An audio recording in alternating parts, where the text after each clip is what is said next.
मात्र आपण पाहतोय की इस्रायलनं मात्र अमेरिकेचे राष्ट्राध्यक्ष डोनाल्ड ट्रम्प यांचा सल्ला नाकारत इराणवर मोठा पलटवार केलाय। इस्रायलने इराणच्या 4 शहरांवर हवाई हल्ला केलाय। या कारवाईत तेहरान, इस्फहान, तब्रीज आणि मेहराबाद विमानतळांना लक्ष्य करण्यात आलंय।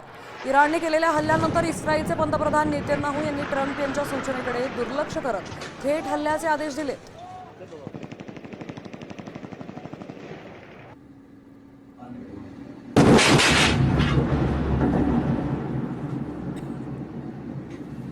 तर या संपूर्ण परिस्थितीबद्दल निवृत्त लेफ्टनंट कर्नल सतीश ढगेंनी काय प्रतिक्रिया दिली आपण पाहूयात।